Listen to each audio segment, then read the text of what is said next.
Hello friends, and this is the next Earthshift podcast. This is an urgent update. This is why we are just recording it on the fly. This is breaking news. Nursultan Nazarbayev, the president of Kazakhstan of many years, ever since the breakup of the USSR, as a matter of fact, suddenly resigned. This was a very sudden message announced without any preambles, without any announcements on national TV of Kazakhstan.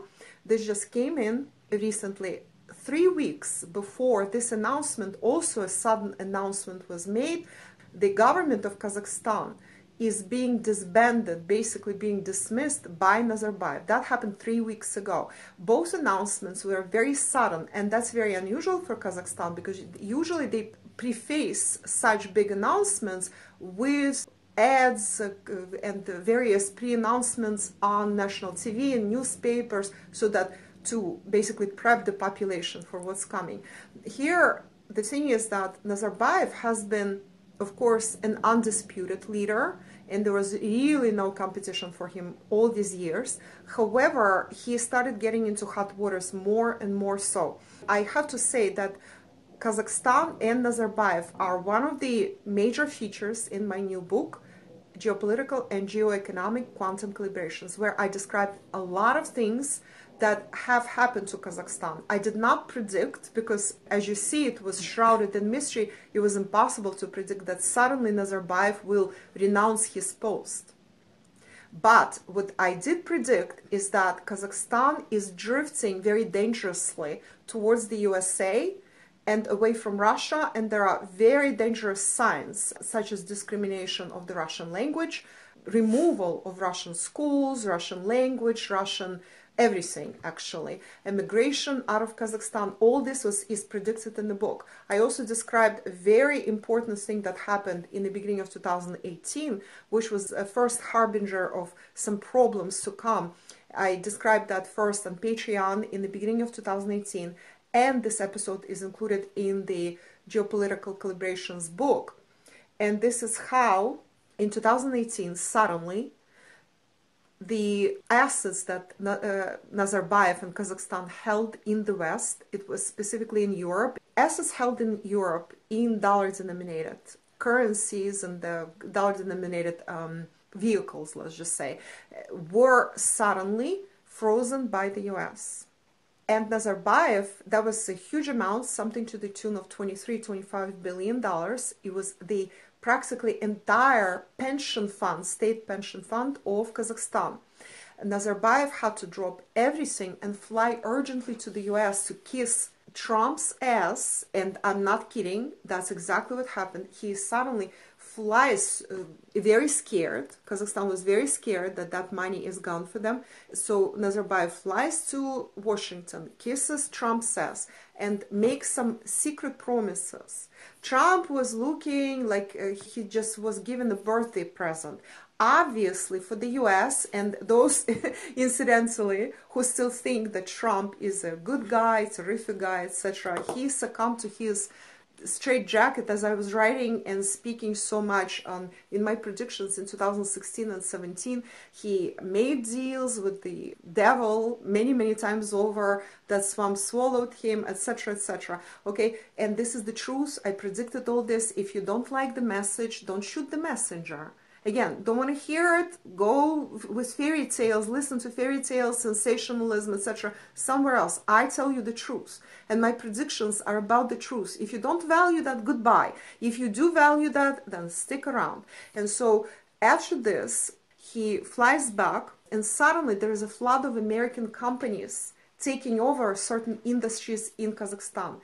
Then they announce that they're switching alphabet from Cyrillics, from the Russian alphabet, which was their traditional one, because in fact the population of Kazakhstan was non-existent, and they were tribesmen. They were nomads. They did not have their own writing system per se. So Russians pretty much invented a writing system for them based on Cyrillics when Soviet Union was formed.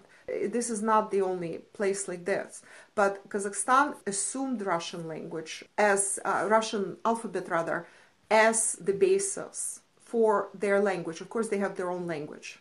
Kazakh language.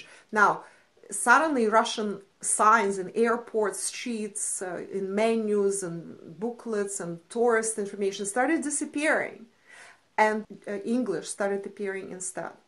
They also are now cracking down, if you can use this phrase even, it is forbidden to use Russian language in the Kazakh money. In other words, nationalism, xenophobia is growing there. Meanwhile, American companies are moving in. Guess what? Do you know who is moving in? American economic hitmen. That's who is moving in.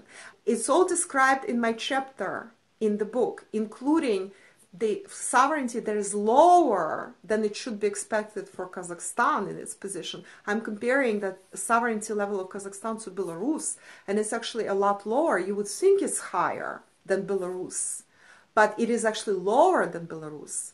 Sovereignty level. Solvency so far is okay because they have a lot of natural resources, but American companies are starting to take over those natural resources. All that was the result of that kissing of Trump's ass that Nazarbayev was forced to perform.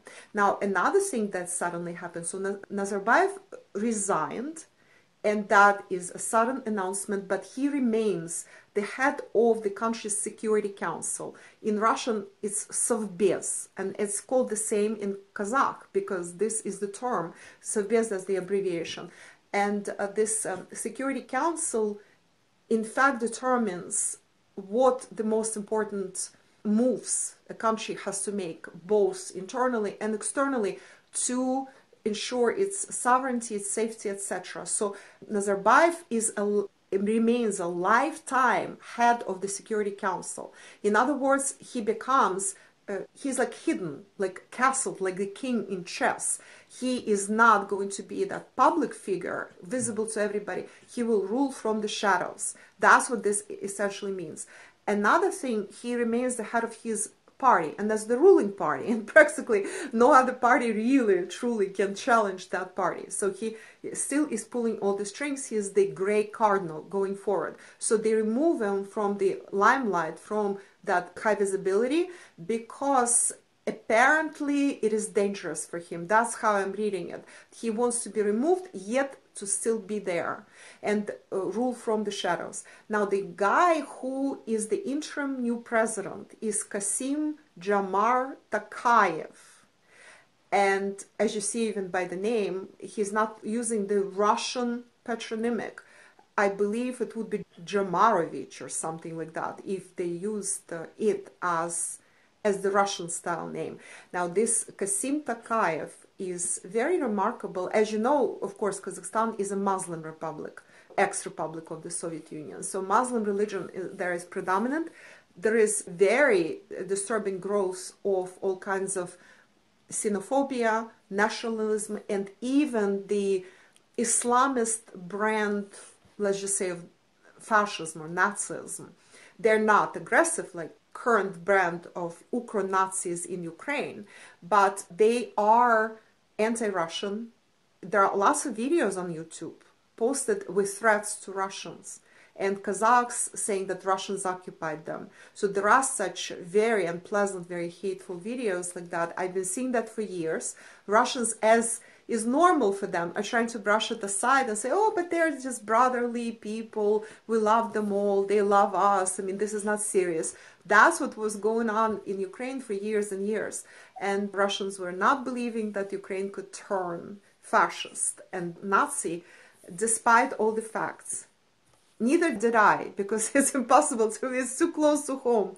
So here there are disturbing signs. They're a little bit like Ukrainian. Same with Belarus. So Nazarbayev remains a shadow ruler, but Kassym Tokayev becomes the head of the republic, and it is very possible that eventually, high probability that he in fact will be elected as the new president and will be legitimized this way. And Tokayev is a very interesting figure. Nazarbayev, when he was televising his resignation, he introduced him this way. He said, you all know Kassym Jomarovich Tokayev. That's the Russian style. Okay, Jomarovich. Not Jamar, but Jomarovich, which is patronymic. So he called him that way. You all know him. Graduated from MGIMO. And MGIMO is a famous Moscow Institute of International Relations. Lavrov, head of Russian diplomacy, a very popular spokesperson for the Ministry of International Affairs of Russia, Maria Zakharova, also graduated from MGIMO. These all the diplomats go to MGIMO. Also, international journalists, such as a lot of journalists who you see on RT, are also graduates of MGIMO. So this is a very famous institute. So Tokayev is not just a graduate of that. So that gives him that Russian connection. But he is basically a very sly person, I would say, if we wanted to evaluate him emotionally. He is the author of the so-called multi-vector foreign policy doctrine of Kazakhstan. And Kazakhstan, again, this is described in my book, Kazakhstan is really straddling Asia and a little bit of Europe. It has a mixed population of Russians, Ukrainians, Kazakhs being basically the indigenous.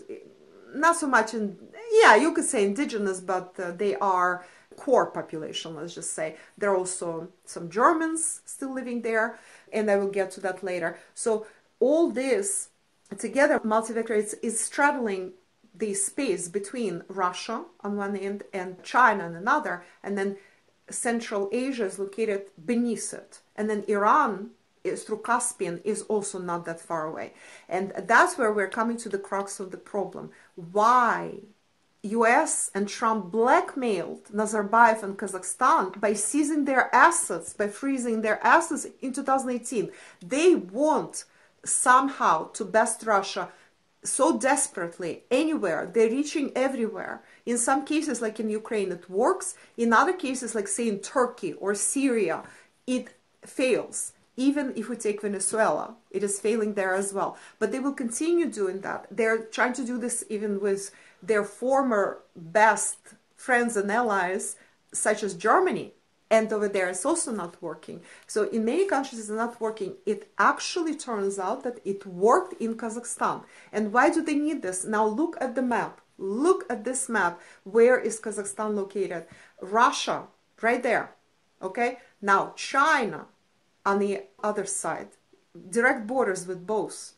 And through Caspian, look at the Caspian Sea. Iran is right underneath the Caspian. At the bottom of the Caspian Sea, you see Iran.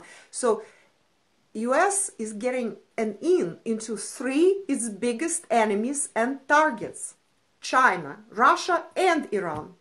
Plus, Central Asia is right there. And Kazakhstan has a lot of tight relations with Central Asia. Now, another thing that is important to point out is that really borders between former republics are non-existent. They are so porous. So what you can do, you can infect Kazakhstan with Islamist terrorism, and there is already a lot of that going on in Kazakhstan. There are Russians are complaining all the time. They are urging Kazakhs to take care of it, and Kazakhs are either not doing their job with those cells that are growing there like cancer, or they in fact cannot do it, and Russians are helping them. So there is cooperation going on, but they are squeezing Russian population and Russian-speaking population, which is important to point out, specifically Russian-speaking population of different nationalities, out of their country. So they are sort of going very slowly, and it's a much more amicable process because they're not announcing this somebody is their enemy. They're just quietly and surreptitiously basically are squeezing out the population that is not specifically Kazakh oriented. And those are some of the best educated people. So the quality of education in Kazakhstan is sliding down dramatically. I'm just going to give you some numbers, and you will see in between January and June of 2018, that's half a year, over 12,000 Russians left permanently. That's permanent migration out of Kazakhstan. And Russian population is significant there, or Russian speaking. Now Germans, because there's still a lot of Russian Germans living there, but a lot of them are moving either to Russia or to Germany, or maybe to Austria as well.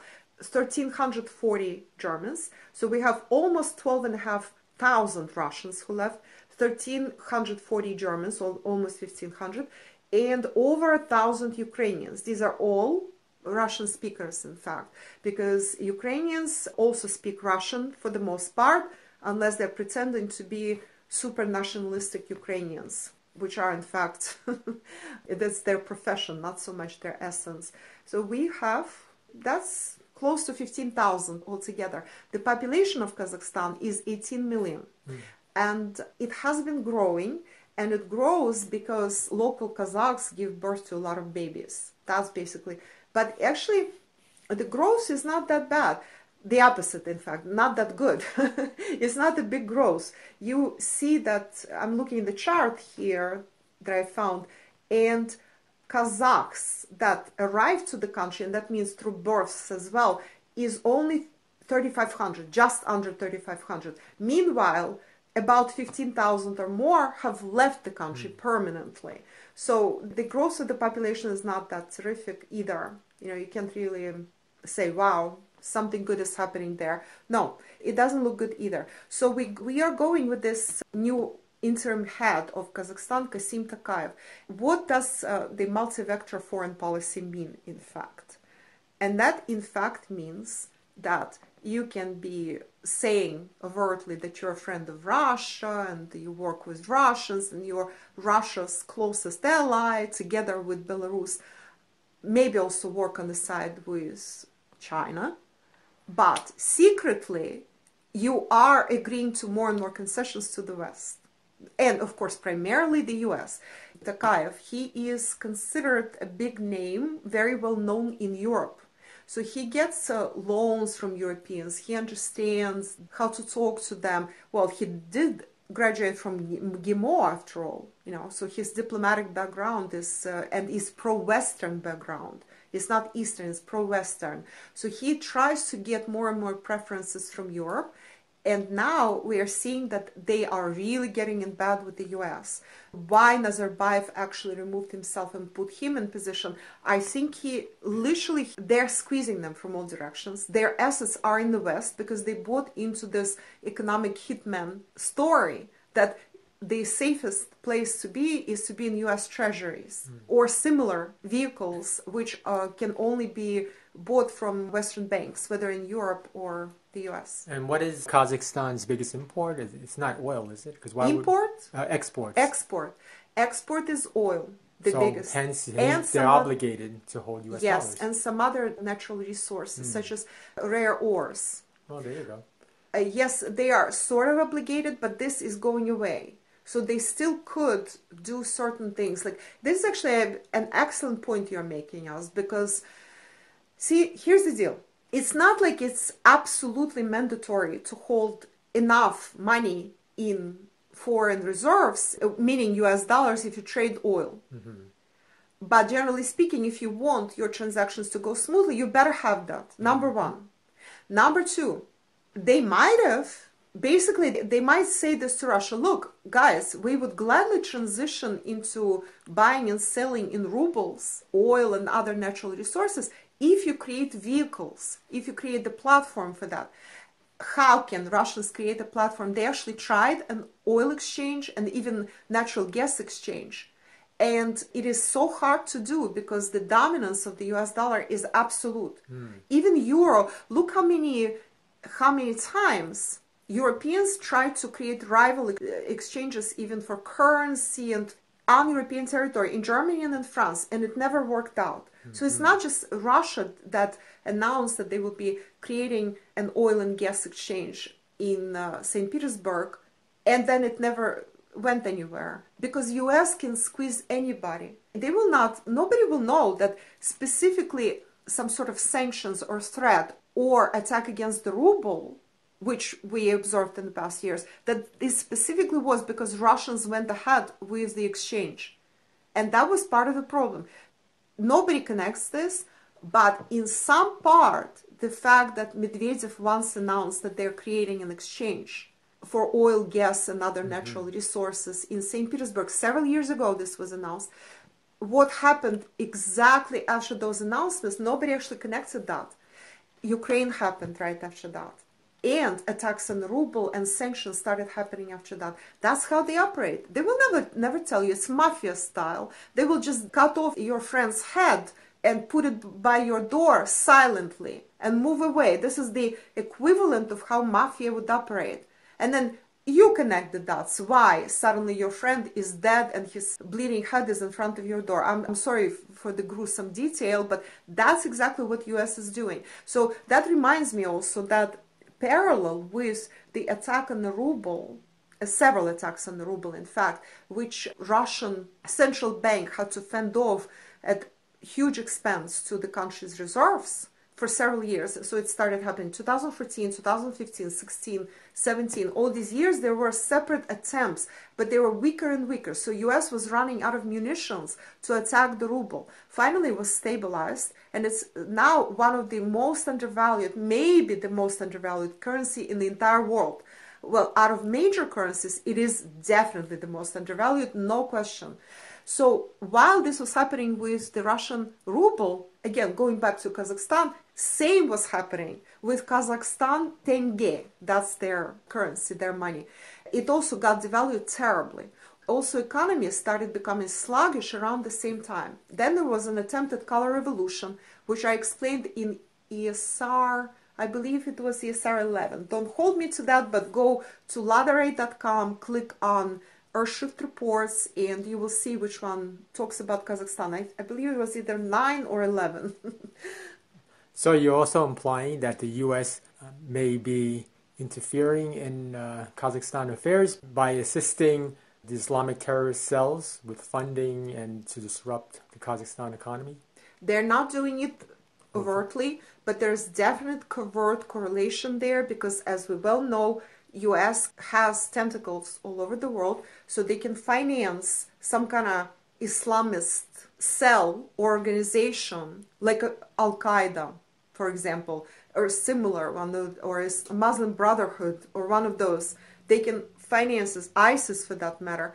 They can finance it in another country with the idea that part of that financing or all of it goes to specific targeted. They will just say, we want to target Kazakhstan, Uzbekistan, Tajikistan, Afghanistan, etc. Create cells there. This is the money. This is your 50 million, or this is your 500 million, or we promise you more millions. We give you 10 now and another 100 later if we see the results. Okay? That's all they need to do. Also, as Russia took care of ISIS in Syria, this is also textbook, some of these seeped back into countries they were from or quietly migrated to countries of interest because they were, oh, now we need to take revenge on Russians. And how do we do that? We actually embed you in Muslim communities where it will hurt Russians. And again, the borders are extremely porous. That said, I have to again emphasize, I said that many times in my previous articles, Russian FSB, Russian security services, Russian intelligence work really well.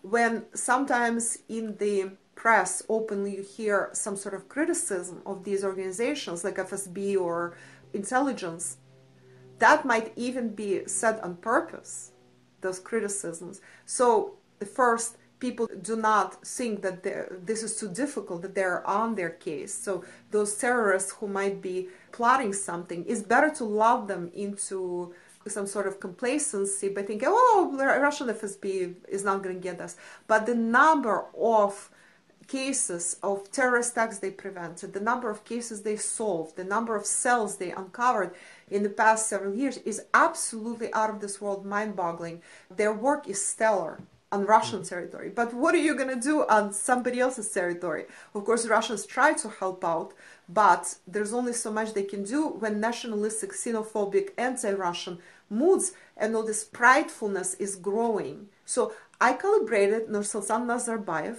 in my book, Geopolitical and Geoeconomic Quantum Calibrations. And he calibrates pretty well, I would say, actually compared to most other leaders of post-Soviet space, whom I also calibrated. I calibrated Lukashenko and many, many others. Of course, no comparison with Poroshenko, who is the head of Ukraine for now, and who calibrates, he's the lowest calibrated leader in the world, if you can believe it. Nazarbayev calibrates still pretty decently, but of course, no comparison to the highest calibrated leader in the world, who is Vladimir Putin. However, this Kasim Takayev, who is replacing him right now, I don't think so. Yeah, he calibrates below 200. I can tell you that. I'm not going to calibrate him right now. I really do not like that guy. He is not inspiring any confidence. He's definitely pro-West. He is not so much anti-Russian as he is this like sly. You know, all I'm getting is this like word sly. They're trying to sit on not just 2 chairs at once, but 3 and 4 chairs at once.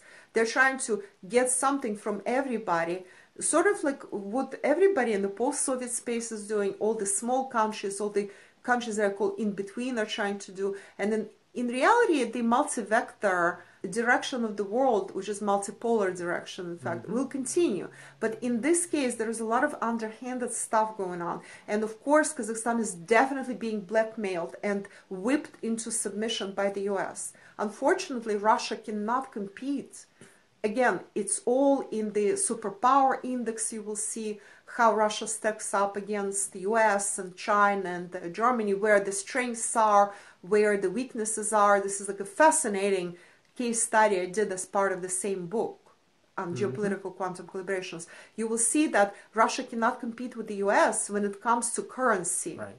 Absolutely impossible to compete, because the octopus, these tentacles of the US dollar, is everywhere. Just everywhere. And then this is just currency. Economically, then Russia suffers too from that. Of course, Russia has major strengths in other departments, such as energy superpower. There's nobody who compares to Russia in the value of its energy superpower. In the index, you will see that. Also, its military influence. That's also way beyond anybody else. But when it comes to the dollar, or currency in fact, and economy, that's where we see a lag. So from that perspective, when they're being squeezed by the West, and nationalism is increasing, and some hidden latent Russophobia is on the rise, and even Islamist terrorism is on the rise, against this whole backdrop, there's so much corruption in that regard, and corruption may not even necessarily come in a monetary or direct form. Corruption of the elites and the population. Population is incredibly unhappy with economic development because it's lagging. And again, all this is described in the book. I calibrated economy of Kazakhstan. I calibrated everything there. You know, its finances, its sovereignty level, and the reason sovereignty level is lower than expected at only 180, which is insufficient for what Kazakhstan and Nazarbayev are supposed to represent. That means that somebody is leaning on them. Their sovereignty level was a lot higher just 2-3 years ago. So that means that USA succeeded. But you know, there is another even bigger problem. I hinted on the fact that by getting a stronghold in Kazakhstan, US is gaining this unbelievable, impossible to even to dream about influence over all of Asia, between Russia, then China, and even Iran. That's Middle East. There are so many major targets there. But it gets worse, much worse, as a matter of fact, because now Nazarbayev and his government keep flirting with the US on the military side, which is unheard of. This is the closest ally of Russia, especially on the eastern flank. And they're now discussing that maybe US will build some sort of base there. Well, anywhere on Kazakhstan territory, that would clash with Russian presence there, because Baikonur, the cosmodrome, the space launch, where a lot of rockets still are being launched from, and spaceships and cargo ships go from there. The ISS space station? Yes, that too. But of course, Russians have built another cosmodrome now. It's called Vostochny, which means eastern, and they launch a lot from there. And there's Plesetsky, which is closer, which is on the European side, because Vostochny is in the Far East. So they built 2 alternative cosmodromes on their own territory. So they're taking business away from Baikonur more and more. But Baikonur was the first. That's the iconic. That's the place where the first Sputnik was launched from, where first men and first women went to space from. That was the first ever cosmodrome on the planet. That's the equivalent of the Russian Cape Canaveral. Not equivalent. I just said, and I specifically pointed out, first one, first launch pad on the planet. Wow. Cape Canaveral is a distant second, whenever, I don't know, in the 60s, but the first one in the 50s was Baikonur. This is iconic. This is the name. This is the beginning of the space era for humanity. That's where it started. It's on Kazakh territory now. This iconic Russian cosmodrome on Kazakhstan territory after the breakup of the USSR. It all sounds so bizarre that I have to say it and do a double take. And it's still, like, it's very hard to reconcile these notions. So basically, Russians are forced to take more business away because there were threats by Kazakh government, which were then retracted. They say, oh, we never said that they will, like, limit Russian launches or they will charge more because Russians are paying for their own cosmodrome now. They have to pay for that. Well, the whole thing is incredibly bizarre. It's super bizarre. Yeah, it's actually hard to believe that Putin would just sit idly by while U.S. infiltrates Kazakhstan with all these... No, absolutely not. Absolutely not. No, not going to happen. Well, I'm not going to do much predictions for this podcast because I wanted it to be a quick update. And as usual, it's becoming a long conversation. So I'm just going to say this is going to be my prediction. Of course, Russia is not going to sit by idly. Of course, Russia and Putin will find ways to work with these people and remold the situation properly. And this time, after Ukraine, they will be watching very carefully. Maybe on Patreon or somewhere else, I will do more targeted predictions for Kazakhstan. I also am waiting for more news to come out. Some of this, again, in the book, you will find this really big and very important chapter on Belarus and Moldova. There's separate chapters on Kazakhstan, Belarus, Moldova, Ukraine, of course, Russia, which is the major chapter. Plus, Russia is in the superpower index. Russia is in the most powerful people's index. There are three people from Russia on the world's most powerful index, including Putin, Shoigu, Minister of Defense, and Prophetess Anastasia. So all this is in the book. Then there are other chapters that also refer to Russia, but everywhere in the post-Soviet space, you will see Russia mentioned one way or the other. So go ahead, read the book. That's really your best source for a complete picture of what's going on in the post-Soviet space, in Europe, in the USA, Anglo-American world, Muslim world, Latin America, Asia, China is there, everything, of course, the entire world, in fact. So what I wanted to say, though, is that military-wise, this is a no-no. This is very dangerous. And you correctly pointed out what Russia is going to sit and watch idly. No, these bells are like pealing all the way right now in Russia. These alarm bells, they're just going off. And nobody's happy with this situation. But this flirting could actually be attempts of blackmailing Russia and giving more preferences to Kazakhstan, same as Lukashenko is doing with Belarus right now. Basically, Lukashenko opened this open season on blackmailing Russia in order to get preferences. He showed the rest of the post-Soviet space how to bargain hard and how to tease Russia with threats in exchange for preferential treatment. And Russians are doing very well. Putin is very good at balancing all this stuff. So they are not giving away the farm and they're negotiating. So this is an ongoing process. So in a way, this is what's happening with Kazakhstan, I would say. But that is also very, very alarming what's happening there. And they're even discussing building a base on the coast of the Caspian Sea, which, as I said before, look at the map. Iran is right there. Not just Iran, Azerbaijan is right there with all its oil on the other side of the Caspian Sea.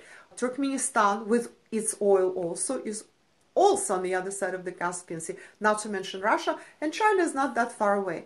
And I will tell you more. There is an organization, I wrote about it on Patreon, of the Caspian countries. There are 5, it's a very exclusive club. 5 countries only are members. These are countries that border Caspian directly. Okay, this organization meets and develops its own policies, and one of the latest things that they have a code of behavior on the Caspian Sea, and this newest agreement of these countries, which are Russia, Kazakhstan, Iran, Turkmenistan, and Azerbaijan. That's all. Okay, and these five countries, they developed the code of behavior on the Caspian. And one of the major points there is that no foreign presence is allowed there. No foreign military bases are allowed on the Caspian. Only host countries are allowed to have whatever they need to have on the Caspian, and only small ships, only small, everything is in small quantities, so it's easily monitorable and controllable. Not to mention they're trying to replenish the Caspian Sea, replenish the fish and etc., etc. Okay, everything is tightly controlled, and there's a lot of oil there, of course. This is one of the most oil-rich regions in the world.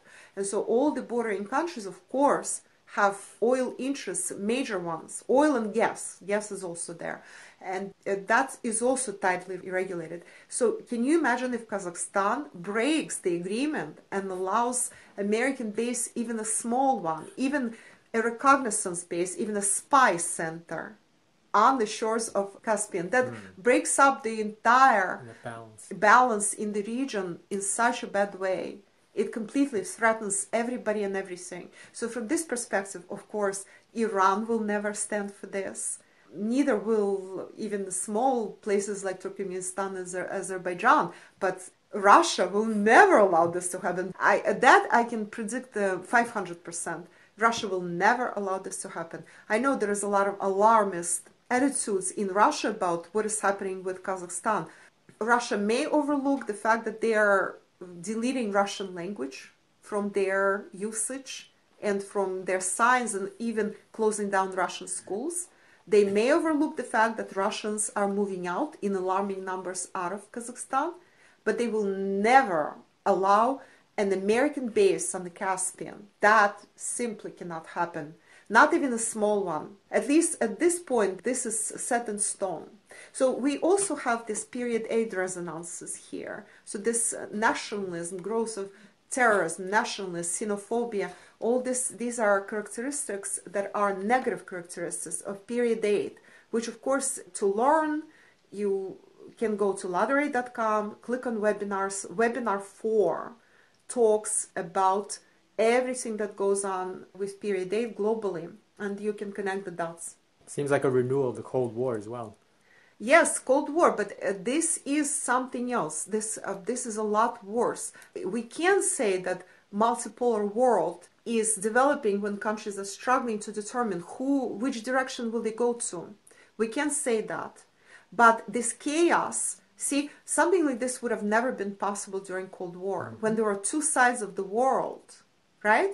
And Russia would never allow American influence that close to its borders. That's why there were other socialist countries that Soviet Union surrounded itself with. Even if it didn't want to carry all those republics and socialist countries in Asia and in Europe, it actually had no choice in order to balance the situation against the US. And now that after the breakup of the Soviet Union, it's a completely different world, and it's becoming more and more dangerous because the West, the aggressive West in 3D world that we live in, will always be antagonistic, will always be aggressive, because we are in that kind of fractured 3D reality. And lower 4D reality is not much better.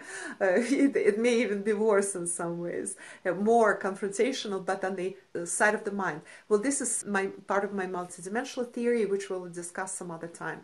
But Lottery.com is where all the information is. Go there and you can click on a number of things, including a lot of freebies there.